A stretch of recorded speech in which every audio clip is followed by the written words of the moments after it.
Bienvenue dans un tutoriel sur GrabCAD Print Pro. L'outil 3D Array vous permet d'augmenter le rendement et l'utilisation de la machine en créant des matrices multicouches sur les axes X, Y et Z.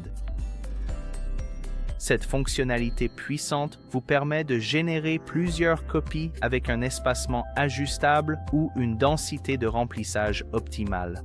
Visualisez l'utilisation du volume de fabrication grâce à un placement des pièces codées par couleur. Le vert ici signifie que la pièce est sur la plateforme. Le jaune indique qu'elle est juste à l'extérieur. Ajustez l'espacement entre les axes selon vos besoins. Sélectionnez « Créer une matrice » pour générer les copies de la pièce. Remarquez que la matrice est regroupée sur le côté gauche. Dissoudre la matrice dispersera les pièces sur la plateforme.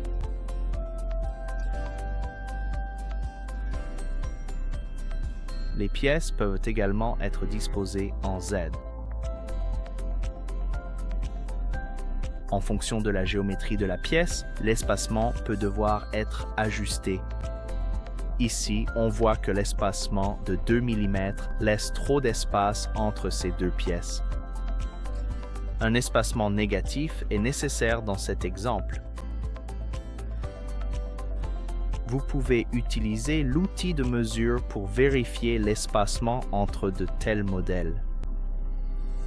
Si l'espacement est suffisant pour les supports, vous êtes prêt à passer à l'étape suivante pour créer une pile 3D ou une pile Z sur la plateforme Origin.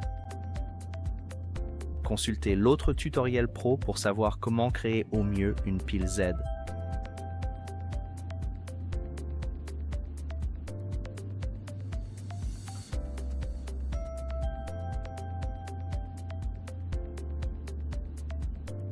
Lors de l'utilisation de l'outil de matrice, il est recommandé d'utiliser des fichiers STL.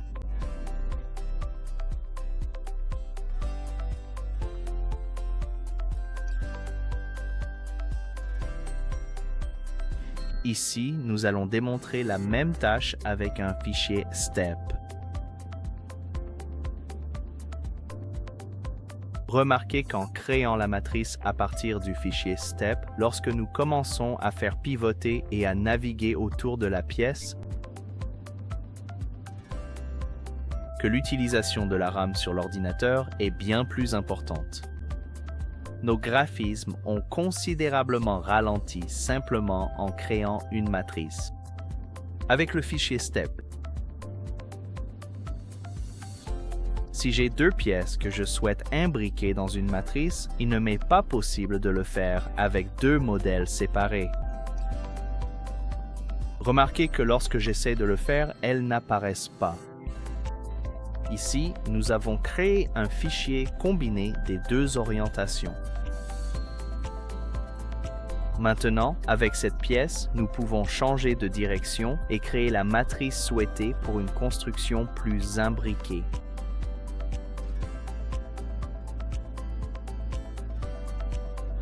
Une fois que je crée la matrice, l'espacement des pièces restera verrouillé et les pièces pourront être ajustées si nécessaire.